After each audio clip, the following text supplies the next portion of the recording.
विराट 29 साल का एक इंट्रोवर्टेड स्कूल टीचर रामपुर गांव में अपनी नई नौकरी के लिए पहुंचता है। शहर की भाग दौड़ से थक कर वो सोचता है कि यह एक सुकून भरी जगह होगी। उससे एक पुरानी हवेली मिलती है, किराए पर 2 मंजिलों की। एक टूटा फूटा मकान जिसमें दरवाजों पर पुरानी लख की खरखराहट रहती है। मकान का मालिक कहता है, बस एक बात याद रखना बेटा, रात में अगर कोई भी आवाज़ दे दरवाज़ा मत खोलना, चाहे आवाज़ तुम्हारे माँ बाप की ही क्यों ना लगे। विराट हंसता है। उसे लगता है गांव वाले ज़्यादा ही अंधविश्वासी हैं। हाँ जी मित्रों, फॉलो कर लो, क्योंकि पिछली बार जिसने स्किप किया वो अब व्हाट्सएप पे ऑनलाइन नहीं आता। सो फॉलो करना बिल्कुल मत भूलना, वरना वो आ जाएगा। धन्यवाद। 4 दिन सब ठीक रहता है। फिर एक रात 1:30 बजे कोई दरवाज़ा हल्के से खटखटाता है और आवाज़ आती है, विराट बेटा दरवाज़ा खोल, मैं तुम्हारी माँ हूँ। उसका शरीर थोड़ा कांप जाता है। उसने माँ की आवाज़ पहचानी, लेकिन माँ तो शहर में है।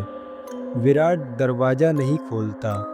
सुबह माँ से बात करता है, पर माँ ठीक थी। रात को फिर वही वक्त। इस बार आवाज़ में गुस्सा है। विराट, माँ से शक करता है तू? दरवाज़ा खोल। उसकी सांस अटक जाती है। वो कैमरा ऑन करके रिकॉर्डिंग चालू कर देता है। विराट जब रिकॉर्डिंग देखता है तो उसमें एक औरत की आवाज़ सुनाई देती है, लेकिन दरवाजे के पीछे एक पुरुष की परछाई दिखती है।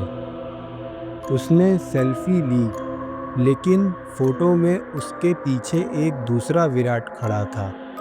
वही कपड़े, वही चेहरा, बस आंखों में अंधेरा था।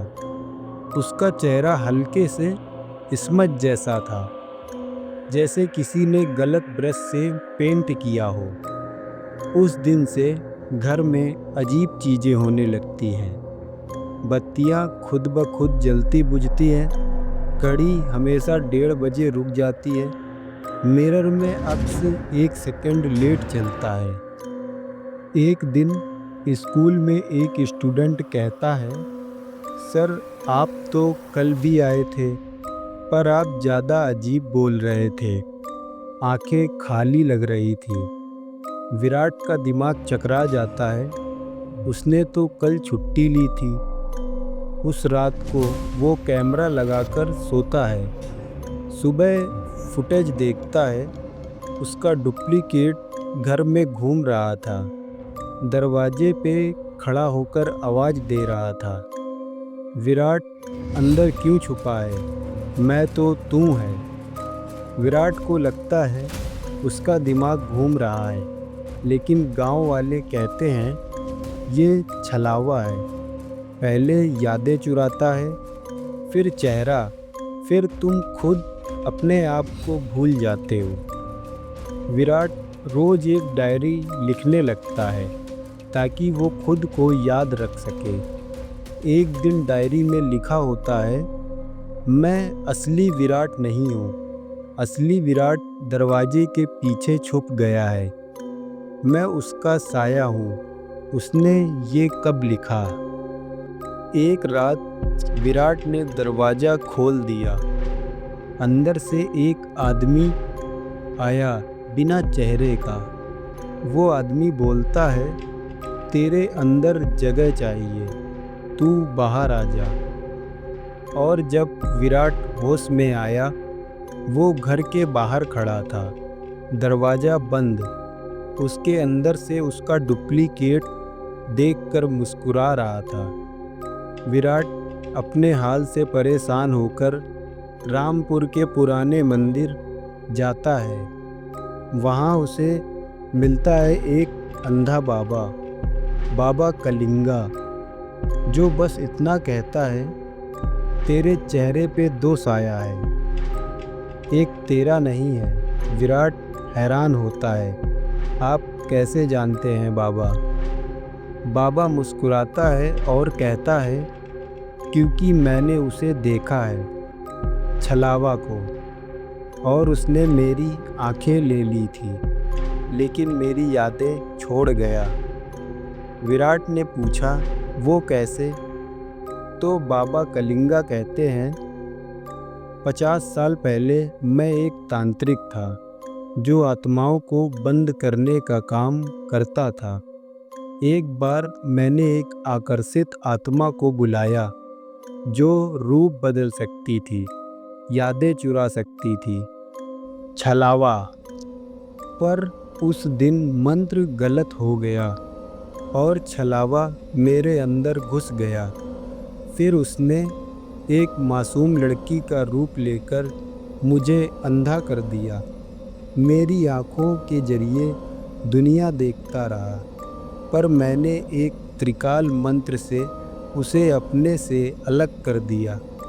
लेकिन तब तक मेरी आँखें छलावा की यादों को रिजॉर्व कर चुकी थीं। तब से मैं अंधा हो गया, लेकिन मेरे पास छलावा की पुरानी शक्लों, यादों और जख्मों की झलक है। बाबा कलिंगा विराट को बताते हैं, जब छलावा तुम्हारा चेहरे से खुद को छुपाए तो बस आँखों में झांकना, उसकी आँखें खाली होती हैं। बाबा विराट को एक रक्षा कवच देता है, लेकिन साथ ही कहता है, एक बार तू अंदर गया तो या तो तू वापस आएगा या छलावा बन जाएगा। बाबा अपने जीवन के अंतिम मंत्र विराट को देता है और कहता है, अगर मैं कल सुबह तक जिंदा ना रहूं तो समझ लेना छलावा ने मुझे वापस ले लिया। फिर विराट उस छलावे से छूट जाता है और बाबा के बारे में पता करता है, तो उसे पता चलता है कि बाबा कलिंगा कब का मर चुका था और जिससे विराट मिल रहा था वो भी शायद एक बची हुई याद थी या एक और रूप। तो भाई लोग, यही थी अपनी कहानी, जो थी अपनी जुबानी। तो लाइक करो, कमेंट करो और शेयर करो। और ऐसे ही डेंजर कहानी सुनने के लिए मेरे चैनल सर्च ऑफ हेवन 0.7 को सब्सक्राइब करो। आपका दिन और रात दोनों शुभ हो।